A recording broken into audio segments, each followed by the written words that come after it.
உலக அரங்கையே இந்த உலக டீல வந்து மாற்றக்கூடிய பொஸ்கோ மாதிரி ஆட்களை வந்து இந்த உலகம் வல்லாதிக்கங்கள் விரும்புறது கிடையாது.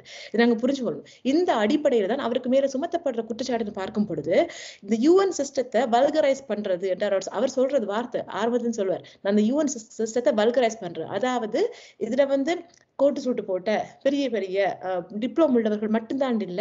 சோ அந்த கவர்மெண்ட்களை எதிர்த்து கேள்வி கேட்கிற திராணியோட நாங்க ஒரு குழுவாக நின்று இவ்வளவு பேரையும் நாங்க ஒன்று திரட்டி போராடுறது வந்து அந்த கவர்மெண்ட்டுக்கு வந்து ஒரு சேலஞ்சிங்கா இருக்குது. சோ பொஸ்கோக்கு மேல சுமத்தப்படுற குற்றச்சாட்டு என்னன்னு சொன்னா இந்த கவர்மெண்ட் என்ன பாக்குது, இந்த deep state Sri Lankan deep state policy வந்து எப்படி அதை கையாளுதுன்னா கொழும்புல இருக்கிற என்ஜிஓ, அதாவது சவுத் பேஸ்ட் என்ஜிஓஸ் வந்து கொண்டு வந்து அவர்கள் ஒரு சில குறிப்பிட்ட சூசன் விக்டிம்ஸை கொண்டு வந்து இல்ல அது அப்படி இல்லை, இது வந்து தமிழர்கள் இவங்க வந்து எக்ஸ்ட்ரீமா இவங்க விடுதலை புலிகளுடைய பிரதிநிதிகளாக பேசுறாங்க, இவங்களெல்லாம் விடுதலை புலிகளுடைய டெரரிஸ்ட் சாயம் பூசப்பட்டவர்கள் என்று எங்கள் மேல ஒரு பழி சுமத்திட்டு அவர்கள் வந்து உண்மையான விக்டிம்ஸ்ன்னு சொல்லி சில பேரை பே பண்ணியோ அல்லது அவங்களுக்கு காம்ப்ரமைஸ் பண்ணியோ கொண்டு வந்து அவர்களுடைய கருத்தை இங்க திணிக்கிறாங்க. இப்படிப்பட்ட ஒரு சூழல்ல தான் பொஸ்கோக்கு மேல குற்றம் சாட்டப்பட்டிருக்கிறேன்னு சொன்னால் அந்த அக்சஸை வந்து அவர் கன்சிடர் பண்றார். இவ்வளவு பேருக்கும் அவர் தான் இங்க வந்து அக்சஸ் கொடுக்கறபடினால ஒரு ஆதாயம் இல்லாமல் பணம் இல்லாமல் அவர் செய்திருக்க முடியாது அப்படின்னு சொல்லி அவருடைய ஒட்டுமொத்த இந்த 30 கால அர்ப்பணிப்பையும் கொச்சப்படுத்தி அவருக்கு மேல அக்யூசேஷன்ஸ், மறுபடியும் சொல்றேன், இது வெறுமனே அலிகேஷன்ஸ் அண்ட் அக்யூசேஷன் மட்டும்தான் பொஸ்கோக்கு மேல இருக்குது தவிர இன்று வரைக்கும் எந்த குற்றமும் உறுதிப்படுத்தப்படவும் இல்லை, உறுதிப்படுத்த முடியாது என்பதை நாங்க சேலஞ்சா சொல்லிக் கொள்றோம். தமிழ் ஆக்டிவிஸ்ட் மத்தியிலையா இல்லைன்னா ஒட்டுமொத்த தமிழர்கள் புலம்பெயர்ந்து வாழும் தமிழர்களுக்கு மத்தியில் அவர் மேல ஒரு போட்டி பொறாமை இருக்குதா? இந்த ஒரு பிரச்சனையுமே வந்து அந்த போட்டி பொறாமையின் மனப்பான்மையும் வந்து பொஸ்கோவுக்கு எதிராக இருக்குது. அவர் அந்த காலகட்டத்தில் அவர் வந்து ஒரு இளம் செயற்பாடாளர் இருந்த போது அவருடைய ஏஜுமே வந்து நிறைய பேருக்கு பிரச்சனை இருந்தது. நீங்க சின்ன பசங்க சொல்லி நாங்க கேட்க வேண்டிய அவசியம் இல்லை என்று ஆரம்பிச்ச அந்த விடயம் வந்து இப்போ இன்றைக்கு வரைக்கும் அவருக்கு ஒரு டிஸ்டர்பிங், அதாவது என்ன பொறுத்த வரைக்கும் அவருக்கு வந்து சரியான முறையில அவரை வந்து கையாள நாங்க தவறிட்டோம் பல இடங்களை நாங்க சொல்லியிருக்கோம். என்னன்னா அவருடைய சிந்தனை சித்தாந்தம் வந்து சரியான முறையில புரிஞ்சு கொள்ளப்படையில. இன்னொரு முக்கியமான விஷயம், ஸ்விஸ் அரெஸ்ட் பண்ணப்பட்டது ஸ்விஸ் போலீஸ், அப்படிதானே? சுவிஸ் நாடு வந்து ஒரு மனித உரிமைகளுக்குரிய மெக்காவாக இருக்கக்கூடிய ஒரு என்ன சொல்றது, ஒரு ஹியூமன் ரைட்ஸ் கவுன்சில் இருக்கக்கூடிய சுவிஸ் நாட்டுல அநீதி இருக்குது என்றது வந்து என்னால நம்ப முடியாம இருக்குது. சோ எங்களுக்கு என்ன தோணுதுன்னு சொன்னா, ஒருவேளை இப்ப இருக்கக்கூடிய இந்த யூரோப்பியன் பிரான்ஸ்ல வந்து பேஸ் பண்ணிருக்கிறபடினால யூரோப்பியன் சட்டங்களும் வந்து வெளிநாட்டவருக்கு எதிராக வலுவான சட்டங்கள் எடுத்துக்கொண்டிருக்கும் போது அவருக்கு மேல அலிகேஷன்ஸ் ஒரு குற்றச்சாட்டுகளை வச்சு அவரை ஒரு குற்றவாளி ஆக்கி இப்ப இருக்கிற வந்து கொண்டிருக்கிற சட்டங்கள் அடிப்படையில அவருடைய விசாவை பறிச்சுட்டு அவங்க இலங்கை அரசாங்கத்தை ஒப்படைச்சால் அவருக்கு என்ன கதி என்பது எங்களுக்கு ஒரு பெரிய ஒரு அலாமிங்காக எங்களுக்கு இருக்குது. சோ இந்த இடத்துல நாங்க வந்து யோசிக்க வேண்டியதா இருக்குது, ஹியூமன் ரைட்ஸ் டிஃபெண்டர்ஸுக்கு என்ன பாதுகாப்பு இருக்குது, ஸ்விஸ் கவர்மெண்ட் இதுக்கு துணை போகக்கூடாது அப்படின்னு நாங்க இதை கேட்டுக்கொள்றோம். ஏனென்றா இதுக்கு பின்னால ஒரு பெரிய ஒரு சதி பின்னப்பட்டு கொண்டிருக்குது பல ஆண்டுகளாக. இன்னொரு விஷயம் சொல்லணும் என்னன்னா, மனதளவுல உளவியல் ரீதியான தாக்கத்துக்குள்ள பொஸ்கோ உள்ளாக்கப்பட்டிருக்கிறார். காரணம் வந்து ஒரு சரியான லைட்டிங் கூட அவர் கொடுக்குறாங்க இல்ல, டிம் லைட் மட்டும் தான் வேலை செய்துட்டு இருக்கு, எனக்கு சீலிங் லைட் கூட படிக்க கூட முடியாம இருக்குது. ஸோ என்னுடைய வந்து மன அழுத்தத்துக்கு உள்ளாக்குறாங்க அப்படின்ட்டு அவருடைய சொற்கள் இருந்தது. ரொம்ப உடைஞ்சு போற தருணம் நான் அந்த டைம்ல. ஸ்ரீலங்கன் அரசாங்கமும் சரி, இந்த நம்ம ஊர்ல ஒரு பழமொழி சொல்லுவாங்க, கல்யாணத்தை தடுக்கிறதா இருந்தா மாப்பிள்ளைய சீப்பை தூக்கி ஒடிச்சு வச்சுட்டா கல்யாணம் தடுத்துலாண்டு பகல் கனவு காண்ற மாதிரி பொஸ்கோ தூக்கி உள்ள வச்சுட்டா எங்களுடைய போராட்டம் மற்ற போய்விடுமா, எங்களுடைய நீதிக்கான குரல் ஓய்ந்து போய்விடுமா? ஒருபோதும் இருக்காது. வணக்கம் நிஷா. வணக்கம் ஃபெலிக்ஸ். வணக்கம் அனைவருக்கும். நீங்க ஒரு ரொம்ப முக்கியமான ஒரு இஷ்யூ பத்தி எனக்கு காலைல பேசுனீங்க. பொஸ்கோ நம்மளுக்கே ரொம்ப நல்லா தெரியும், பல மனித உரிமை தளத்துல ஐநா மன்றத்துல ரொம்ப வருடங்களா பயணித்து கொண்டு வருகிற ஒரு நபர். நேத்து திடீர்னு அவர் கைது செய்யப்பட்டிருக்கிறார் அப்படின்னு சொல்றீங்க. சுவிஸ் போலீஸால கைது செய்யப்பட்டிருக்கிறார். ஏன் கைது செய்யப்பட்டார், எதுக்காக கைது செய்யப்பட்டார், இதற்கு பின்னணியில நடக்கிற அரசியல் சூழ்ச்சி என்ன? அவர் கைது செய்யப்பட்டது வலிந்து காணாமல் ஆக்கப்பட்டவருடைய ஒரு கான்ஃபரன்ஸ் நடந்தது, உலக மாநாடு நடந்தது வந்து 15, 16 தை மாசம் 2025 ஜினிவால நடந்தது. இந்த இப்படி ஒரு மாநாடு நடக்க போகிறது என்பதை நான் உங்களுடைய முந்தைய நேர்காணல்ல சொல்லி இருந்தேன். இது ஒரு முக்கியமான மாநாடு அப்படின்னு நான் உங்களுக்கு சொல்லியிருந்தேன். இந்த இடத்துல வந்து அவர் கைது செய்யப்பட்டது 2ஆம் நாள் அவர் கைது செய்யப்பட்டிருக்கார். சுவிஸ் போலீஸ் சிவில் போலீஸ் 3 பேர் வந்து அவரை அன்லோஃபுல் அரெஸ்ட், அதாவது சட்டத்துக்கு முரணான கைதுன்னு சொல்லணும். என்று சொன்னால் எந்த ஒரு டாக்குமெண்ட்டும் காட்டப்பட இல்லை, உங்களை விசாரிக்கணும் வாங்க அப்படின்னு கொண்டு போயிட்டு அவர் இன்று வரைக்கும், அதாவது 3 வாரங்கள், அதாவது 4 வாரங்கள் ஆகுது இப்போ, இன்னும் அவரை வந்து ஒரு சரியான முறைப்படுத்தல் மாதிரி அவர் எதுவுமே எங்களுக்கு தெரியல. எங்களோட ஆக்டிவிஸ்டுக்கு எதுக்குமே யாருக்குமே ஒண்ணுமே தெரியாம இருக்குது. சோ நான் இப்போ ஒரு 2-3 நாட்களுக்கு முன்னாலதான் அவரை வந்து நான் நேர்ல சந்திக்கக்கூடிய வாய்ப்பு இருந்தது ஜெயிலுக்கு போய். அந்த டைம்ல அவர் சொன்ன விடயங்களை வச்சுதான் இந்த நேர்காணல உங்களுக்கு நான் வழங்கி கொண்டிருக்கேன். என்னென்னா அது அவருடைய விருப்பமாகவும் இருக்குது. ஏனென்றால் தன் மேல எந்த குற்றமும் இல்லை, நான் வந்து இந்த மக்களுக்காக வாய்ஸ் பண்ணதுக்காகவே நான் கைது செய்யப்பட்டிருக்கேன் என்று சொன்னபடினால்தான் இந்த மீடியாவுக்கு நான் வந்திருக்கிறேன். நீங்க சொல்றீங்க அவர் வந்து சிவில் போலீஸ் வந்து அரெஸ்ட் பண்ணி போனாங்கன்னு சொல்றேன். சிவில் ட்ரெஸ்ல வந்தாங்களா, போலீஸ் யூனிஃபார்ம்ல இருந்தாங்களா, இல்ல அரெஸ்ட் பண்றதுக்கு முன்னாடி அவருக்கு இந்த காரணத்துக்காக உங்களை அரெஸ்ட் பண்றோம் அப்படின்னு ஏதாவது டாக்குமெண்ட்ஸ் அவருக்கு கொடுக்கப்பட்டதா, எங்க வச்சு கைது செய்தாங்க? இது ஜெனீவால, அதாவது UN மனித உரிமை அவைக்குள் நடந்த விடயம் கிடையாது. இது அதை தாண்டி வெளியே ஜெனீவா நகரில் இன்னொரு ஒரு ஹோல்ல ஒரு கான்ஃபரன்ஸ், அந்த உலக மாநாடு நடந்த அந்த ஹோல்ல நடந்தது. 3 போலீசார்கள் சிவில் உடையில வந்தவங்க வந்து போஸ்கோட்ட வந்து உங்களை நாங்கள் விசாரிக்க வேண்டியதா இருக்குது என்று சொல்லி, நாங்கள் போலீஸ் உங்களை விசாரிக்க வேண்டியதா இருக்குன்னு கொண்டு போயிருக்காங்க. தவிர எந்த டாக்குமெண்டேஷனும் காட்டையில. எங்களுடைய அமைப்பு சார்ந்த ஒரு லேப்டாப்பையும் அவங்க பறிமுதல் செய்துட்டு போயிருக்காங்க. அது போஸ்கோட தனிப்பட்ட லேப்டாப் நினைச்சுக்கொண்டு அந்த எங்களுடைய அமைப்பு சார்ந்த லேப்டாப்பை எடுத்துட்டு போயிருக்காங்க. அதுல நிறைய கான்ஃபிடென்ஷியல் டாக்குமெண்ட்ஸ் அண்ட் எங்களுடைய மனித உரிமை செயற்பாட்டாளர் சார்ந்த கான்ஃபிடென்ஷியல் டாக்குமெண்ட்ஸும் அவருடைய கையில போயிருக்குது. இது வந்து ஒரு வன்மையாக கண்டிக்கத்தக்க ஒரு விடயமாக நாங்கள் இதை பார்க்கிறோம். எங்களுடைய மனித உரிமை டிஃபெண்டர்ஸுக்கு, ஈழத்திலிருந்து வாரவர்களுக்கோ இல்லாட்டி உலகளாவிய ரீதியில நாங்க ஒன்றாக இணைஞ்சு பயணிக்கிற ஹியூமன் ரைட்ஸ் டிஃபெண்டர்ஸுக்கு எல்லாமே இந்த அரெஸ்ட் வந்து ஒரு த்ரெட்டா நாங்க இதை பாக்குறோம். ஓகே, நீங்க சொல்றீங்க நான் வந்து போஸ்கோ வந்து சிறையில சந்திச்சேன்னு. அவர் என்ன சொன்னாரு, எதற்காக அவர் கைது செய்யப்பட்டிருக்காரு, அவர் என்ன நினைக்கிறார்? அவருக்கு மேல சுமத்தப்படுற குற்றச்சாட்டுகள் பார்க்கும் பொழுது அதாவது போஸ்கோனுடைய இந்த அதாவது கடந்த ஒரு 27 வருடங்களாக அவர் வந்து மனித உரிமை செயற்பாடு தளத்துல ஆக்டிவாக இருக்கக்கூடியவர். தமிழின அழிப்பு சார்ந்து, தமிழகத்தில் நடக்கிற தமிழின அழிப்பு சார்ந்து அல்லது தமிழகத்துல நடக்கின்ற ஸ்டெர்லைட் பிரச்சனையா இருக்கட்டும், அங்க நடந்து கொண்டிருக்கிற நிறைய விடயங்களை இந்த அவையில ஒழிக்க வைக்கிறதுக்கு போஸ்கோ ஒரு மிகப்பெரிய ஒரு காரணியாக இருந்திருக்கிறார். தமிழ் மக்கள் மட்டுமல்லாமல் தமிழர்கள் மாதிரியே இந்த உலகில பல்வேறு இடங்கள்ல பாதிக்கப்பட்டு கொண்டிருக்கின்ற வெஸ்டர்ன் சஹாரா போன்றவர்கள், அல்லது கர்டிஸ்ட் பாப்புலேஷன், அல்லது சவுத் யெமன், சவுத் கம்ரூன் போன்ற எங்களை மாதிரியே வந்து சுயநிர்ணய உரிமைக்காக போராடுகின்ற இனத்தினுடைய அவங்களுடைய போராட்டத்துக்கு வழிவகுத்து கொடுத்தவர்களுடைய வந்து போஸ்கோவினுடைய பங்கு அளப்பெரியது. அப்படி பார்க்கும் பொழுது இந்த இனங்கள் எல்லாம் எந்தெந்த நாடுகளுக்கு எதிராக போர் புரிகிறாங்களோ, அதாவது அறிவாயுதம் போர் புரிகிறாங்களோ, அவங்களுக்கு எல்லாமே போஸ்கோ வந்து ஒரு டிஸ்டர்பிங் எலிமெண்டா இருந்து வரதை நாங்க கவனிக்கக்கூடியதா இருக்குது. இது பெரிய பெரிய வல்லாதிகளுக்கும் போஸ்கோ வந்து ஒரு பெரிய சேலஞ்சா இருக்கிறாரு. காரணம் என்னென்று சொன்னால், இந்த ஐநாவினுடைய சிஸ்டம் வந்து இது ஒரு பெரிய ஒரு சமுத்திரம் போன்று. இதை பத்தி நாங்க நிறைய ஏற்கனவே உங்களுடைய சேனல்ல கூட சொல்லியிருக்கிறோம். இந்த மக்களுக்கு கொண்டு போய் சேர்க்க வேண்டிய ஒரு கட்டாயத்தில் நாங்க இருக்கிறோம். அதை வந்து இந்த சிஸ்டத்தை சரியான முறையில உள்வாங்கி அதனுடைய பொறிமுறைகளை, அதனுடைய டெக்னிசிட்டியை வந்து கையாளுற தன்மை நிறைய பேருக்கு கிடையாது. போஸ்கோ போன்றவர்கள் அதை எடுத்துக்கொண்டு மக்கள்கிட்ட கொண்டு போகும்போது, அதாவது படிக்காத பாமர மக்கள் கூட இங்க வந்து தங்களுடைய மொழியில டிரெக்டா இந்த உலகத்தை கையாண்டு கொண்டு இருக்கிற பெரிய பெரிய ஆட்கள்கிட்ட சிம்பிளாக, அதாவது மொழிதான் பிரச்சனை என்றால் மொழிபெயர்ப்பு. நான் ஒரு கோர்ஸ்ல வேலை செய்யற ஒரு பிரான்ஸ்ல ஒரு மொழிபெயர்ப்பு 3 மொழியை நான் பேசக்கூடிய என்னட்ட வந்து அவர் மொழி சார்ந்த ஒரு பணியை ஒப்படைக்கிறார் என்றால் என்னால அவரோட நின்று இயங்கக்கூடியவர்கள் எல்லாம் வந்து ஒரு டெக்னிசிட்டியோட நாங்க இணைகிறோம்.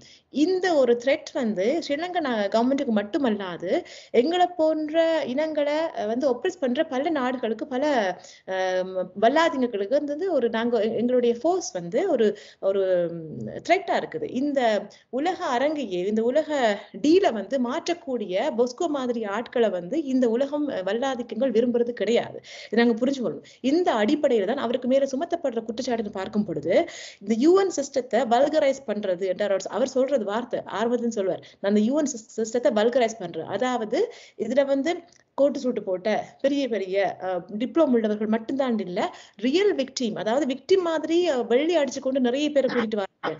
நேம்லி ஸ்ரீலங்கன் கவர்மெண்ட் வந்து தங்களுடைய ராஜதந்திரம் எப்படி இருக்குதுன்னா, கனகாலமாகவே ஆட்சி மாற்றங்கள் வருது. இப்ப நாங்க வந்து ராஜபக்ஷாக்கள் மேல வந்து நாங்க குற்றச்சாட்டு சொல்றோம். அவங்க வந்து 1,46,679 பேர் காணாமலாக்கப்பட்டாங்கன்னு சொன்னா, அது வந்து ராஜபக்ஷ கவர்மெண்ட் மட்டுமல்ல, அந்த தொடர்ந்து வார சக்சசிவ் கவர்மெண்ட்டும் வந்து அந்த இனப்படுகொலையையும் அந்த அந்த கவர்மெண்ட் செய்த அநியாயங்களை வந்து நியாயப்படுத்துற மாதிரி தான் செய்யறாங்க அப்படின்னு நாங்க சொல்லிட்டு வரோம். சோ அந்த கவர்மெண்ட்களை எதிர்த்து கேள்வி கேட்கிற திராணியோட நாங்க ஒரு குழுவாக நின்று இவ்வளவு பேரையும் நாங்க ஒன்று திரட்டி போராடுறது வந்து அந்த கவர்மெண்ட்டுக்கு வந்து ஒரு சேலஞ்சிங்கா இருக்குது. சோ பொஸ்கோக்கு மேல சுமத்தப்படுற குற்றச்சாட்டு என்னன்னு சொன்னா, இந்த கவர்மெண்ட் என்ன பாக்குது, இந்த ஸ்ரீலங்கன் டீப் ஸ்டேட் பாலிசி வந்து எப்படி அதை கையாளுதுன்னா, கொழும்புல இருக்கிற என்ஜிஓ, அதாவது சவுத் பேஸ்ட் என்ஜிஓஸ் வந்து கொண்டு வந்து அவர்கள் ஒரு சில குறிப்பிட்ட சூசன் விக்டிம்ஸை கொண்டு வந்து, இல்ல அது அப்படி இல்லை, இது வந்து தமிழர்கள் இவங்க வந்து எக்ஸ்ட்ரீமா இவங்க விடுதலை புலிகளுடைய பிரதிநிதிகளாக பேசுறாங்க, இவங்க எல்லாம் விடுதலை புலிகளுடைய டெரரிஸ்ட் சாயம் பூசப்பட்டவர்கள் என்று எங்கள் மேல ஒரு பழி சுமத்திட்டு, அவர்கள் வந்து உண்மையான விக்டிம்ஸ் சொல்லி சில பேரை பே பண்ணியோ அல்லது அவங்களுக்கு காம்ப்ரமைஸ் பண்ணியோ கொண்டு வந்து அவர்களுடைய கருத்தை இங்க திணிக்கிறாங்க. இப்படிப்பட்ட ஒரு சூழல்ல தான் பொஸ்கோக்கு மேல குற்றம் சாட்டப்பட்டிருக்கிறேன்னு சொன்னால், அந்த அக்சஸ் வந்து அவர் கன்சிடர் பண்றார். இவ்வளவு பேருக்கும் அவர் தான் இங்க வந்து அக்சஸ் கொடுக்கறபடினால ஒரு ஆதாயம் இல்லாமல், பணம் இல்லாமல் அவர் செய்திருக்க முடியாது அப்படின்னு சொல்லி அவருடைய ஒட்டுமொத்த இந்த 30 கால அர்ப்பணிப்பையும் கொச்சப்படுத்தி அவருக்கு மேல அக்யூசேஷன்ஸ், மறுபடியும் சொல்றேன், இது வெறுமனே அலிகேஷன்ஸ் அண்ட் அக்யூசேஷன் மட்டும்தான் பொஸ்கோக்கு மேல இருக்குது தவிர இன்று வரைக்கும் எந்த குற்றமும் உறுதிப்படுத்தப்படவும் இல்லை, உறுதிப்படுத்த முடியாது என்பதை நாங்க சேலஞ்சா சொல்லிக் கொள்றோம். இரண்டாவது விஷயம் வந்து அவருக்கு மேல வந்து தமிழ் மக்கள் மத்தியிலேயே வந்து அவருக்கு மேல நிறைய, அதாவது ஒரு பொறாமை அல்லது போட்டி, இது வந்து ஒட்டுமொத்தமாகவே எல்லா இனங்களுக்கும், தமிழ் ஆக்டிவிஸ்ட் மத்தியிலையா இல்லைன்னா ஒட்டுமொத்த தமிழர்கள் புலம்பெயர்ந்து வாழும் தமிழர்களுக்கு மத்தியில அவர் மேல ஒரு போட்டி பொறாம இருக்குதா? இல்ல, அது வந்து தமிழ் மக்கள் என்று சொல்ல முடியாது. தமிழ் மக்களுக்கிட்ட வந்து சரியான ஆக்டிவிஸ்ட வந்து இனம் காட்டக்கூடிய அமைப்புகள் வந்து சில இடங்கள்ல பொஸ்கோவினுடைய கருத்துக்களை தவறாக புரிந்து கொண்டு தங்கள் மேல குற்றம் சுமத்துறதாக அவர்கள் எண்ணிக்கொண்டு அது பிழையாக மொழிபெயர்ப்பு செய்து அது மக்கள் மத்தியில கொண்டு போகும்போது அது பிழையான பார்வையால் பார்க்கப்படுது. இந்த ஒரு பிரச்சனையுமே வந்து அந்த போட்டி பொறாமையின் மனப்பான்மையும் வந்து பொஸ்கோவுக்கு எதிராக இருக்குது. அவர் அந்த காலகட்டத்தில் அவர் வந்து ஒரு இளம் செயற்பாடாளர் இருந்த போது அவருடைய ஏஜுமே வந்து நிறைய பேருக்கு பிரச்சனை இருந்தது. நீங்க சின்ன பசங்க சொல்லி நாங்க கேட்க வேண்டிய அவசியம் இல்லை என்று ஆரம்பிச்ச அந்த விடயம் வந்து இப்போ இன்றைக்கு வரைக்கும் அவருக்கு ஒரு டிஸ்டர்பிங், அதாவது என்ன பொறுத்த வரைக்கும் அவருக்கு வந்து சரியான முறையில அவரை வந்து கையால நாங்க தவறிட்டோம்னு பல இடங்கள்ல நாங்க சொல்லியிருக்கோம். என்னன்னா, அவருடைய சிந்தனை சித்தாந்தம் வந்து சரியான முறையில புரிஞ்சு கொள்ளப்படையில அதை சில அமைப்புகள், பயஸ்ட் அமைப்புகள் அதை வந்து பாவிச்சிருக்காங்க. அதுக்கு எதிராக சாட்சி சொல்லியிருக்கிறாங்க. யுஎன்னுடைய அந்த பொறிமுறையே வந்து பொஸ்கோக்கு எதிராக இருக்குது. என்னன்னா, வெஸ்டர்ன் வேர்ல்டு தான் இந்த யுஎன்ஐ ஆண்டு கொண்டிருக்குது. அதுக்கு எதிர்த்து சேலஞ்ச் பண்ணி தான் நாங்களும் அதுக்கு 2 பேரும் சேர்ந்து கொண்டிருக்கோம். இன்றைக்கு இவ்வளவு ஒட்டுமொத்த காரணங்கள் சேர்ந்துதான், அதாவது ஹியூமன் டிராபிகிங் கூட அவருக்கு மேல குற்றம் சாட்டப்பட்டிருக்கேன்னு சொன்னார். அதான் நான் அடுத்தது அதான் கேட்கணும்னு, அகதிகளை கூட்டு வந்து அங்க வந்து குடியமர்த்தினாரா இல்ல இல்லீகல் இமிகிரேஷனுக்கு ஏதாவது பண்ணியிருந்தாரா, எப்படி வந்து அவர் மேல ஹியூமன் டிராபிகிங் பண்ண முடியும், கேஸ் போட முடியும்? அவருடைய நான் 2016-15 இருந்து அவரோட ஐநாவுடைய பொறிமுறைக்குள்ள நிக்கிற அட்லீஸ்ட் அந்த காலகட்டத்தில் பார்த்த வரைக்கும் இவ்வளவு காலமும் வந்து அவர் மூலமாக வந்த யாருமே நிறைய பேர், அது வந்து ஃபேஸிங் எக்கனாமிக்கல் சேலஞ்ச் ஃபேஸ் பண்ணுகின்ற அடிமட்டத்திலிருந்து வரவங்களா இருக்கட்டும், ப்ரொஃபசர்ஸா இருக்கட்டும், எலைட் பீப்புளா இருக்கட்டும், எஜுகேஷனல் சார்ந்த ஆட்களா இருக்கட்டும், எக்ஸ்பர்ட்ஸ் எல்லாம் வந்து அவர்கள் எல்லாருமே திரும்பி போயிருக்கிறாங்க. இதுல ஒரு இடத்துல ஒரு தவறு நடந்திருக்குது. அது பொஸ்கோவுக்கு தெரியாம அவரே அவருக்கு தெரியாம நடந்த ஒரு விஷயம் என்னன்னு சொன்னால், ஒரு 2015-16 வாக்குல ஒரு பிரீஸ்ட் சொல்லி கொண்டு ஒரு ரிலிஜியஸ் பர்சன் சொல்லி ஒரு ஆளை அவரு அந்த நபருக்கு கடிதம் ஒரு அமைப்பு கொடுத்திருக்குது. அந்த அமைப்புமே வந்து பொஸ்கோவினுடைய ஒரு பார்ட்னர்ஷிப் அமைப்பு மூலமாக அது கொடுப்பட்டிருக்குது. அது அந்த பர்சன் வந்து இங்க வந்துட்டு எங்களுடைய சிஸ்டத்தை மிஸ்யூஸ் பண்ணிட்டு எங்களுக்கே தெரியாமல், பொஸ்கோவுக்கு தெரியாமல் இந்த சுவிஸை விட்டு வேற எங்கேயோ போய் அசல் கேட்டதாக கேள்வி கேள்வி. இதெல்லாம் நான் இந்த அமைப்புல இணையறதுக்கு முன்னுக்கு நடந்த விடயம். இது நான் வரும்போது இது பேசு பொருளாக இருந்தது. இது மீடியால எல்லாம் வந்திருக்குது. அது நிறைய அந்த காசு கொடுத்தவங்க வாங்கினவங்க போஸ்கோ மேல சாட்டிட்டு அவங்க எஸ்கேப் ஆன கதைகளும் நாங்க கேள்விப்பட்டிருக்கோம். இத மக்கள் மத்தியில இது ஒரு போஸ்கோக்கும் ஒரு ரெட் மார்க்காக இருந்தது. அதை கூட அதை தள்ளி வச்சுட்டு நான் வேலையில கான்சென்ட்ரேட் பண்றேன், எனக்கு நான் ரிப்போர்ட் பண்றதுக்கு எனக்கு எதுவும் இல்லை அப்படின்னு அடிச்சு எப்பவுமே பேசக்கூடியவர் தான். இப்ப இதெல்லாம் சேர்ந்துதான் அவருக்கு மேல இந்த அலிகேஷன்ஸா இது உருவாகி இருக்குது. அதான் இந்த கேஸினுடைய பின்னணியா இருக்குது. இன்னொரு முக்கியமான விஷயம், ஸ்விஸ் அரெஸ்ட் பண்ணப்பட்டது ஸ்விஸ் போலீஸ், அப்படித்தானே?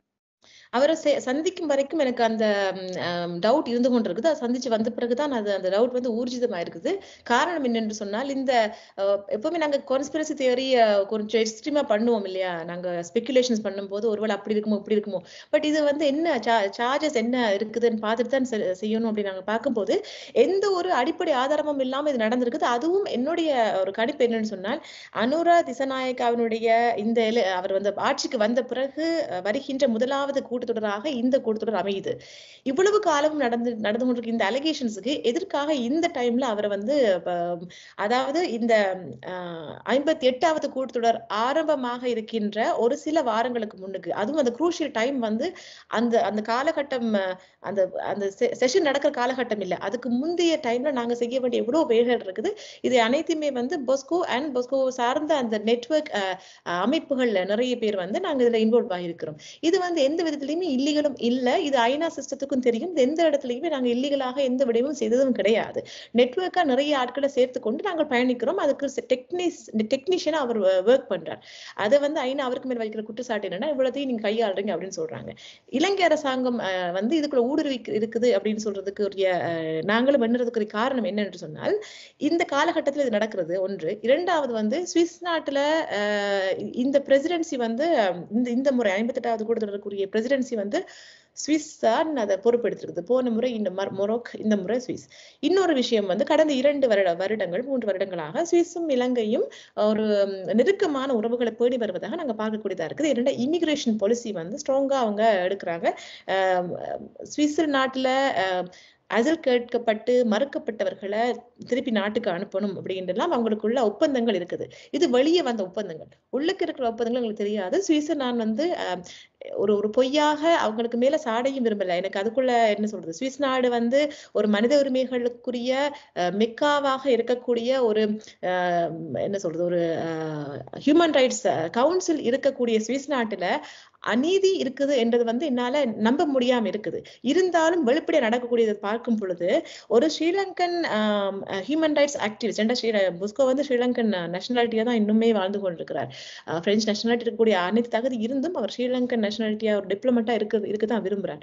சோ எங்களுக்கு என்ன தோணுதுன்னு சொன்னா, ஒருவேளை இப்ப இருக்கக்கூடிய இந்த யூரோப்பியன் பிரான்ஸ்ல வந்து பேஸ் பண்ணிருக்கிறபடினால யூரோப்பியன் சட்டங்களும் வந்து வெளிநாட்டவருக்கு எதிராக வலுவான சட்டங்கள் எடுத்துக்கொண்டிருக்கும் போது அவருக்கு மேல அலிகேஷன்ஸ், ஒரு குற்றச்சாட்டுகள் வச்சு அவரை ஒரு குற்றவாளி ஆக்கி இப்ப இருக்கிற வந்து கொண்டிருக்கிற சட்டங்கள் அடிப்படையில அவருடைய விசாவை பறிச்சுட்டு அவங்க இலங்கை அரசாங்கத்தை ஒப்படைச்சால் அவருக்கு என்ன கதி என்பது எங்களுக்கு ஒரு பெரிய ஒரு அலாமிங்காக எங்களுக்கு இருக்குது. சோ இந்த இடத்துல நாங்க வந்து யோசிக்க வேண்டியதா இருக்குது. ஹியூமன் ரைட்ஸ் டிஃபெண்டர்ஸுக்கு என்ன பாதுகாப்பு இருக்குது? சுவிஸ் கவர்மெண்ட் இதுக்கு துணை போகக்கூடாது அப்படின்னு நாங்க இதை கேட்டுக்கொள்றோம். ஏனென்றால் இதுக்கு பின்னால ஒரு பெரிய ஒரு சதி பின்னப்பட்டு கொண்டிருக்குது பல ஆண்டுகளாக. ஸ்ரீலங்கா கவர்மெண்ட்டை நாங்க ஒரு நாளும் குறைச்சி இட போடக்கூடாது. அவங்க வந்து ஒரு சின்ன நாடாக இருந்து கொண்டு அழகாக ராஜதந்திர உத்திகளை பாவித்து அழகாக ஒரு இனப்படுகொலையை நிறைவேற்றி விட்டு அதை மூடி மறைத்து கொண்டிருக்கின்ற பணியில் இதுவும் ஒரு மூடி மறைப்பு. இப்ப நீங்க தையட்டி விகாரை எடுத்துக்கொண்டாலே இன்று போய்கொண்டிருக்கிறதே கூட அந்த மனித புதைகுழிகளையும் அந்த எச்சங்களையும் மறைப்பதற்காகவே விகாரை கட்டப்படுகின்றதா என்ற கேள்வி அங்க நிலத்தில் இருக்கிற மக்கள் எழுப்பும் போது, இங்கேயும் போஸ்கோவினுடைய கைதுக்கு பின்னால அவருடைய, அதாவது மனித உரிமை அவையில முழங்கி கொண்டிருக்கின்ற, அதாவது விடுதலை புலிகளின் குரலாக கூட ஒரு முழங்கி கொண்டிருக்கின்றேன்னு சொல்றேன். ஏனென்றா நாங்கள் வந்து அதை சொல்ல தயங்க மாட்டோம். காரணம் என்னன்னு சொன்னால், தியாக தீபம் திலீபன் அவர்களுடைய நினைவு நாளையும் சொல்லி போன முறை மேத்தகு பிரபாகரன் அவர்களுடைய ஒரு கோட்டை கூட நாங்கள் வந்து சைடு என்று சொல்லியிருந்தோம். இதெல்லாம் இன்னும் வரைக்கும் அவங்க அழிச்சிட்டு நினைக்கக்கூடிய அந்த இயக்கத்தினுடைய முழக்கங்களை உலக தமிழர் இயக்கம் போன்ற சில அமைப்புகள் அங்க வந்து நின்றுட்டு ஒரு பெரிய நெட்வொர்க் ஆஃப் அமைப்புகள் வந்து இப்படி ஒரு நபர் நின்று இவங்க அவருடைய ஒன்று திரட்டி அறிவாயுதம் கூறாக்கி போராடி கொண்டிருக்கிறார் அப்படின்னு சொன்னா இவர் வந்து ஒரு பெரிய ஒரு ஆபத்தானவர் அப்படின்னு இலங்கை அரசாங்கம் அவரை சைலன்ஸ் பண்ணுது. அதுக்கு சுவிஸ் துணை போகுது அப்படின்னு நாங்கள் பயப்படுறோம். ஓகே, நீங்க வந்து இப்போ பெரும்பாலும் ஈழத்தமிழர்கள் வந்து அயலக நாடுகள்ல ஒரு மிகப்பெரிய நம்பர்ல இருக்காங்க. உங்களுக்கு நிறைய அமைப்புகள் நீங்க கட்டமைச்சிருக்கீங்க. இந்த அமைப்புகள்லாம் போஸ்கோவை சட்ட ரீதியாக அவரை காப்பாற்றுவதற்கும் சட்ட ரீதியாக அவர்கள் போஸ்கோ வந்து வழக்குகளை எதிர்கொள்வதற்கும் உங்களுடைய செயல் திட்டம் என்னவா இருக்கு இன்னைக்கு? உண்மையா சொல்ல போனா இந்த 3 கிழமைகள்ல வந்து எங்களுக்கு அதை நாங்க வெயிட் பண்ணது காரணமே வந்து போஸ்கோவினுடைய எண்ணம் என்ன எங்களுக்கு தெரியாது, அவர் மேல சுமத்தப்பட்ட குற்றச்சாட்டு எங்களுக்கு தெரியாது. சுவிஸ் அரசாங்கம் அப்படி போலியாக ஒருத்தரை வந்து ஒரு ஃபோர்ஸ் அக்யூசேஷன் அரெஸ்ட் பண்ண மாட்டாங்க நாங்க நம்பி இருந்தோம். ஆனால் அது அவரை மீட் பண்ணிட்டு வரும்போது வந்த பிறகுதான் எங்களுக்கு புலப்படுது என்று சொன்னால் இதுல வந்து அதுல வெறும் அலிகேஷன்ஸ் தான் இருக்குது. இன்னும் வந்து எந்த ஒரு விஷயம் நிரூபிக்கப்பட இல்லை. அண்ட் இவரை இன்னொரு விஷயம் சொல்லணும் என்னென்றால் மனதளவுல உளவியல் ரீதியான தாக்கத்துக்குள்ள போஸ்கோ உள்ளாக்கப்பட்டிருக்கிறார். காரணம் வந்து ஒரு சரியான லைட்டிங் கூட அவர் கொடுக்குறாங்க இல்ல, டிம் லைட் மட்டும் தான் வேலை செய்துட்டு இருக்கு. எனக்கு சீலிங் லைட் கூட படிக்க கூட முடியாம இருக்குது. ஸோ என்னுடைய வந்து மன அழுத்தத்துக்கு உள்ளாக்குறாங்க அப்படின்ட்டு அவருடைய சொற்கள் இருந்தது. ரொம்ப உடைஞ்சு போற தருணம் நான் அந்த டைம்ல. ஸோ இது அதற்கு அடுத்தது அவருடைய, நான் ஏற்கனவே அதுதான் கேட்கணும்னு நினைச்சேன், நீங்க சொல்றீங்க அவருடைய மனநிலை இதெல்லாம் வந்து இப்போ டார்ச்சர் இன் பிரிசன் வந்து மேற்குலக நாடுகள்லாம் ரொம்ப கீனா பாக்குற ஒரு விஷயம். அப்ப நீங்க சொல்றீங்க he has not given a basic amenities கூட இல்ல அப்படின்றீங்க. அப்ப இதெல்லாம் நீங்க எப்படி சரி பண்ண போறீங்க? அவர் வந்து இது அவருடைய மனநிலை எப்படி இருக்கு? இப்போ வெள்ளைக்காரன் தான் எப்பவுமே அவங்க வந்து டிரெக்டா கையை ஓங்கி அடிக்க மாட்டாங்க, ஒரு சொல்லாலேயே அப்படி டிப்ளமேட்டிக்கா அடிச்சுட்டு போயிடுவாங்க இல்லையா. அது மாதிரி நான் இப்ப டிஸ்கிரிமினேட்டரியா பேசுறது யாரும் என்ன வேணாம்.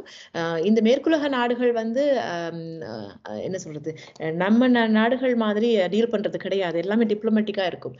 ஸோ இந்த டைம் இந்த 3 மாத காலம் வந்து விசாரணை மறியல்ல தான் தடுத்து வைக்கப்பட்டிருக்காரு. இது ஒரு ஒரு தடவை எக்ஸ்டெண்ட் பண்ண கூட முடியும். ஸோ இன்கேஸ் அவங்க அந்த 3 மாசம் எடுத்துக்கொண்டு உளவியல் தாக்கமே அவங்களுக்கு செலுத்துறதுக்கு இது போதும் தானே. ஒரு ஹியூமன் ரைட்ஸ் டிஃபெண்டர்ஸுக்கு வந்து நீங்க கம்ப்யூட்டரையும் ஒரு போனையும் இன்டர்நெட் கனெக்ஷனையும் வந்து ஒரு 24 மணி நேரம் அப்புறப்படுத்தி வச்சாலே எல்லாமே முடிஞ்சது. Cut out of the world. அப்படி இருக்கும்போது அது ஒரு பெரிய ஒரு தாக்கம் அவருக்கு. நீங்க சாப்பாடு கூட கொடுக்காம இருக்கலாம், பட் போஸ்கோட கையில வந்து இன்டர்நெட்டோ இல்லாட்டி அந்த ஆக்சஸோ கம்ப்யூட்டரோ எழுதுறதுக்கு படிக்கிறதுக்கு எது இல்லாட்டி அவர் வாழ்ந்து பியூசரமில்ல நினைக்கிறவர். ஸோ அங்கதான் அவருக்கு வந்து ஒரு பெரிய மன அழுத்தம் வந்திருக்குது. முக்கியமாக இப்ப இருக்கிற தருணம் வந்து 58வது கூட்டத்தொடர் வந்து செய்யணும், அதுக்கு நிறைய ஆக்டிவிஸ்ட் வர வேணும். அவர்கள் எல்லோருக்குமே வந்து போஸ்கோவினுடைய வழிகாட்டல், அவருடைய அசிஸ்டன்ஸ், டெக்னிக்கல் அசிஸ்டன்ஸ் அப்படின்னு சொல்லுவாங்க, capacity building and technical assistance வந்து யுஎனுடைய பொறிமுறைகளை முக்கியமாக அது 10வது ஐட்டத்துல பாதிக்கப்படுற விடயம். இந்த கெப்பாசிட்டி பில்டிங்கையும், அதாவது அங்க பாதிக்கப்பட்ட அந்த அம்மாமாருக்கு வந்து எப்படி இந்த விசா எடுக்கிறதுல விஷயத்துல இருந்து அவங்க இங்க வந்தா யாரை சந்திக்கணும், என்ன பேசணும், அவங்களோட உணர்வுகளை எப்படி சட்ட ரீதியாக அதை மொழிபெயர்த்து கொடுக்கணும் எல்லாமே வந்து போஸ்கோ அண்ட் போஸ்கோ சார்ந்த நாங்கள் வந்து செய்து கொண்டிருக்கிற விடயங்கள். ஸோ எங்களுடைய கைட், நான் ஒரு டிரான்ஸ்லேட்டர் மட்டும்தான். என்ன பக்கத்தில் இருக்கிறவங்க வந்து ஒவ்வொருத்தரும் ஒவ்வொரு துறை சார்ந்திருப்பாங்க, லோயரா இருப்பாங்க, துறை சார்ந்திருப்பாங்க. எங்க எல்லாரையுமே இணைச்சு கொண்டு போற அந்த பணியைத்தான் போஸ்கோ செய்தாரே தவிர அவர் வந்து ஒரு முனப்பொருள் பண்ணி ஒரு அமைப்பை வந்து பல அமைப்புகளை தன்னோட கைக்குள்ள வச்சிருக்கிறார் அப்படின்னு சொல்லி இவங்க இந்த குற்றம் சுமத்துறதே ஒரு அன்லோஃபுல் ஒரு விடயமாக நாங்க பாக்குறோம். இது அவர் எந்த விடயத்தை எங்களுடைய அனைவருடைய ஒப்புதலையும் எடுத்துக்கொண்டுதான் அவர் வந்து இந்த விடயங்கள் செய்திருக்கார் தவிர யாருக்குமே விரோதமாகவோ யாருடைய பேரையும் மிஸ்யூஸ் பண்ணியோ சிக்னேச்சர்ஸ் மிஸ்யூஸ் பண்ணியோ அவர் எதுவுமே இது வரைக்கும் செய்தது கிடையாது. இதை கரெக்டா யுஎனும் சரி சுவிஸ் அரசாங்கமும் சரி இந்த கேஸ்ல வந்து அவங்க அதை உள்வாங்கி கொள்ளணும். அதுக்குரிய மாதிரி நாங்க நீங்க கேட்ட கேள்விக்கு வரேன், அதுக்குரிய மாதிரி நாங்கள் வந்து லோயருக்கு எங்களுடைய வாக்குமூலங்களையும் எங்களுடைய இந்த ரியாக்ஷன்ஸ் இப்ப இந்த மீடியால வர்ற விடயங்கள் கூட அவங்களுடைய கவனத்துக்கு எடுத்துக்கொள்ளப்படும் என்று நாங்க நம்புறோம். அந்த ஒரு நோக்கத்துலதான் இந்த மீடியா கம்யூனிகேஷன்லையும் போஸ்கோவினுடைய வேண்டுதலுக்கு இணங்க நான் இதை வழங்கி கொண்டிருக்கேன். அவருக்கான சட்ட ரீதியான பாதுகாப்புகள் இருக்கா? அவருக்கான வழக்கறிஞர்கள் வைக்கும் உரிமை இல்ல வழக்கறிஞர்கள் குறித்து அந்த அரசு என்ன சொல்லுது? நடந்தது? அவருக்கு வழக்கறிஞர் நீங்க வந்து அமர்த்தியிருக்கீங்களா? எந்த அளவுக்கு அவரை பெயில் அவுட் பண்ற மாதிரியான முயற்சி நீங்க எடுத்திருக்கீங்களா? இல்ல அவர் வந்து நான் வந்து இல்ல சிறையிலே இருந்து நான் சந்திக்கிறேன் அப்படின்னு சொல்றாரா? அது இதுக்கு பதில் சொல்லுங்க. இல்ல அவர் வந்து பிரைவேட்டாக ஒரு லாயரை வைக்கிறதுக்கு அவர் விரும்பினால் கூட அவருக்கு கம்யூனிகேஷன் எங்களுக்கு துண்டாவே எங்களுக்கு அற்று போயிட்டுது அவரோட. ஒரு 42 மணித்தேலம் வரைக்கும் எங்களுக்கு என்ன நடந்தது இன்னுமே எதுவுமே யாருக்குமே போலீஸ் ஒண்ணுமே சொல்ல இல்ல. ஸோ அது வந்து ஒரு பெரிய ஒரு இதா பார்க்குறோம். ஒரு ஒரு மனித உரிமை மீறலா நாங்க பார்க்குறோம். ஃபேமிலிட்ட கூட எந்த ஒரு ஒரு இன்ஃபர்மேஷனும் எங்களுக்கு எடுத்துக்கொள்ள முடியாம போயிட்டுது. அவருக்கு வந்து க்ளோஸ் ஃபேமிலி என்று சொன்னால் அவருக்கு இல்ல. ஸோ இங்க இருக்கிற ஃபேமிலிட்ட நாங்க வந்து எந்த தகவலும் எங்களுக்கு எடுத்துக்கொள்ள முடியாம இருந்தது வந்து ஒரு பெரிய பின்னடைவு தான். அதே சமயம் அவங்களும் ஃபுல்லாவே இந்த எமோஷன்ஸ்ல மூழ்கி இருந்தபடினால எல்லாருமே ஷாக்டா இருந்தாங்க. அது ஒரு பெரிய பிரச்சனையா இருந்தது. ஏனென்றால் அங்க போயிட்டு 2 நாள் அந்த என்ஃபோர்ஸ் எக்ஸ்பீரியன்ஸ் அதாவது வலிந்து காணாமல் ஆக்கப்பட்டிருக்காக நீதி கேட்க போனவர் வலிந்து காணாமல் ஆக்கப்பட்டார். இதான் ஹெட் நியூஸ். அது பெரிய ஒரு அது அந்த நியூஸை வெளியே விடுறதா இல்லையா ஒரு 40 மணி நேரத்துல வந்துருவார் அப்படின்னு எதிர்பார்த்துட்டு இருந்த போது 2 வாரங்கள் 3 வாரங்கள் தாண்டியும் அவர் வரையிலன்றது போது ஒரு பெரிய ஒரு இந்த இடத்துல நாங்க என்ன செய்யணும் அப்படின்னு சொல்லி ஒரு எங்களை பொறுத்த வரைக்கும் இது ஒரு ட்ரைனிங்கா நாங்க எடுத்துக்கொள்ளலாம். அதாவது ஒரு நபரை சார்ந்து யாருமே நாங்க இருக்கக்கூடாது. அது எந்த போராட்டமா இருந்தாலும் சரி, எந்த ஒரு கட்டமைப்பா இருந்தாலும் சரி, நாங்கள் எங்களை வந்து அப்படித்தான் எங்களை வந்து பொஸ்கோவும் ட்ரெயின் பண்ணியிருக்கிறார். நாங்களும் எங்களுக்கு பிறகு வர இளையோர்களை அப்படித்தான் ட்ரெயின் பண்ணியிருக்கிறோம். எதுவுமே ஒரு நபர் சார்ந்து கிடையாது. இப்போ சுவிஸ் அரசாங்கமும் சரி அல்லது ஸ்ரீலங்கன் அரசாங்கமும் சரி, இந்த நம்ம ஊர்ல ஒரு பழமொழி சொல்லுவாங்க. என்ன கல்யாணத்தை தடுக்கிறதா இருந்தா மாப்பிள்ளையுடைய சீப்பை தூக்கி ஒழிச்சு வச்சுட்டா கல்யாண தடுத்துலாண்டு பகல் கனவு காண்ற மாதிரி பொஸ்கோ தூக்கி உள்ள வச்சுட்டா எங்களுடைய போராட்டம் மற்று போய்விடுமா? எங்களுடைய நீதிக்கான குரல் ஓய்ந்து போய்விடுமா? ஒருபோதும் இருக்காது.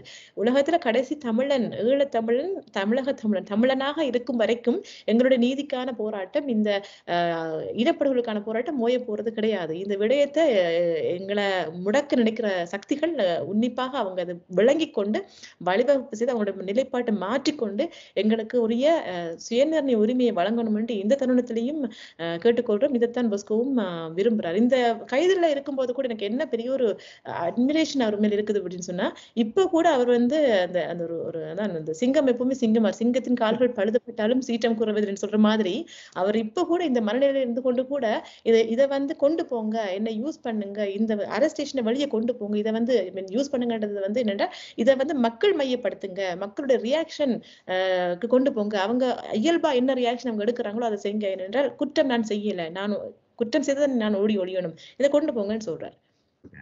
இதுல இன்னொரு விடயம் சொல்லப்பட வேண்டியிருக்குது என்ன சொன்னா, இந்த வலிந்து காணாமல் ஆக்கப்பட்டவருடைய இந்த மாநாடு 2 நாள் மாநாட்டுல முதல் நாள் வந்து அங்க நான் போயிருக்கவில்லை. அந்த 2 நாளுமே போயிருந்தது வந்து ஒரு 4 ஆக்டிவிஸ்ட் போயிருந்தாங்க. அதுல அந்த என்னோட தங்கையாக இருக்கக்கூடிய கார்த்திகா என்ற அந்த பெண்மணி எனக்கு சொன்னது, அழுது கொண்டே அந்த அந்த அரஸ்டேஷன் நடந்த உடனே எனக்கு எடுத்து சொன்னாங்க என்னடா இங்க பெரிய ஒரு அவலம் நடந்து கொண்டிருக்கு. 2 விடயம், போஸ்கோ அரஸ்டேஷன் அது ஒன்று, இரண்டாவது வந்து அங்க அந்த வலிந்து காணாமல் ஆக்கப்பட்டவருடைய அந்த கூட்டத்தொடர் அந்த தொடருக்கு வந்திருந்தவங்க வந்து வளமையாக எங்களுடைய அமைப்பின் பேரலாக எங்களுடைய ஒன்றிணைப்புல வார அம்மாமார், அது லீலா அம்மா என்று சொல்கின்ற ஒரு அம்மாவும் இன்னொரு அம்மா 3 அம்மாமாரும் வந்து இலங்கையில் இருக்கின்ற சுவிஸ் எம்பசி ஊடாக வந்திருக்காங்க.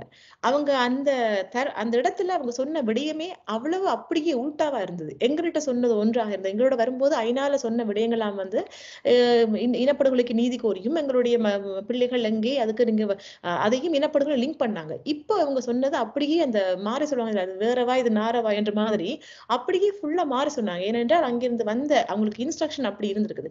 இதுலயே நாங்க பார்க்கக்கூடியதா இருக்குது, ஜேவிபி கவர்மெண்ட், அதாவது ஜேவிபி அந்த காலகட்டத்துல கூட வலிந்து காணாமல் ஆக்கப்பட்ட விவகாரம் நடந்திருக்குது. எங்களையும் விட ஜேவிபியினுடைய வலிந்து காணாமல் ஆக்கப்பட்டவர்கள் எண்ணிக்கை கூட இருக்குது. நீங்க சொல்றீங்க அவங்க சுவிஸ் எம்பசில இருந்து வரவழைக்கப்பட்டிருக்காங்க, வந்து உங்கள்கிட்ட ஒரு கதையை சொல்றாங்க. ஆனா அங்க போயிட்டு யுஎன் அந்த கவுன்சில்ல போயிட்டு வேற மாதிரி கதை சொல்றாங்க. அப்போ இந்த ஜேவிபி கவர்மெண்ட் உண்மையிலே இந்த இன்டர்நேஷனல் லாபியை ஆன்டி தமிழா பண்ணலாம், ஆன்டி தமிழ் சென்டிமெண்டா பண்ணலாம் அப்படின்ற மாதிரி ஒரு லார்ஜர் பிக்சர் எடுத்திருக்காங்களா? ஆமாம். அதாவது நான் உங்களுடைய முந்தைய அந்த நேர்காணல்ல நான் சொல்லியிருந்த மாதிரி, இனப்படுகொலையோட உச்சக்கட்டத்தை செய்து கொண்டிருக்கிறது இப்ப இருக்கிற ஜேவிபி கவர்ன்மெண்ட் தான் என்று நான் சொன்னதுக்கு காரணம் இதுதான். ஏனென்றால், அந்த தமிழர்களை தமிழர்களாக பார்ப்பது கிடையாது. தமிழர்களையும் சிங்களவர்களாக கையாள வலிக்கிட்டுட்டாங்க. அதனால தான் நான் அந்த அந்த ஸ்டேட்மெண்ட்டை நான் அன்றைக்கு சொல்லியிருந்தேன். அதனுடைய நீட்சியா தான் இது பார்க்கப்பட வேண்டியதா இருக்குது. இதே ஸ்விஸ் கவர்ன்மெண்ட் வந்து நீங்க பார்த்து கொண்டீங்களா? எம்பசி ஸ்விஸ்னுடைய இலங்கையில இருக்கிற எம்பசி தான் இந்த அம்மாமாரை கூட்டிட்டு வந்து அவங்கள இன்ன பேச சொல்லி வச்சிருக்குது. பார்க்க வேண்டியதா இருக்குது. சோ தமிழர்களையும் சிங்களவர்களையும் இணைப்பதில் எங்களுக்கு எந்த ஒரு ஆட்சேபனையும் கிடையாது. உணர்வுகள் எல்லாம் ஒன்றா தான் இருக்கும். ஆனால் சிங்கள அந்த ஆக்டிவிஸ்ட் ஜேவிபி ஆக்டிவிஸ்ட் காணாமல் ஆக்கப்பட்டதுக்கும் தமிழர்கள் இந்த போராளிகள் அதாவது போராளிகள் மட்டுமல்லாது சாதாரண மக்கள் இவ்வளவு லட்சமாக ஒரு குறுகிய காலத்துல வந்து காணாமல் ஆக்கப்பட்டதுக்கும் ஒரு பெரிய வித்தியாசம் இருக்குது. இது ஒரு இனப்படுகொலைக்கான ஒரு ஒரு விடயத்தை அவங்க வந்து ஒரு சிம்பிளாக அதை கையாளுறதை எங்களால் ஏற்றுக்கொள்ள முடியாம இருக்குது.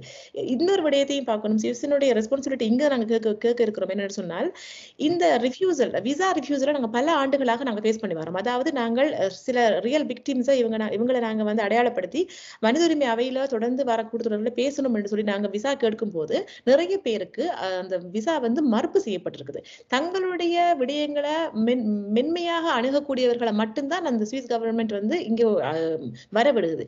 இதே வந்து அந்த இனப்படுகொலை செய்த சரேந்திர சில்வா போன்ற ஆட்களுக்கோ ஆர்மி கமாண்டர்ஸுக்கோ சுவிஸ் அரசாங்கம் வந்து விசா கொடுக்குது.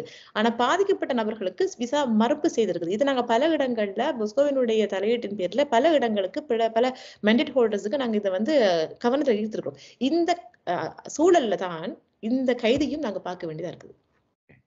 தொடர்ந்து உங்களுடைய சட்ட போராட்டம் வெற்றியடைய வாழ்த்துக்கள் நிஷா. ரொம்ப ரொம்ப நன்றி. நன்றி.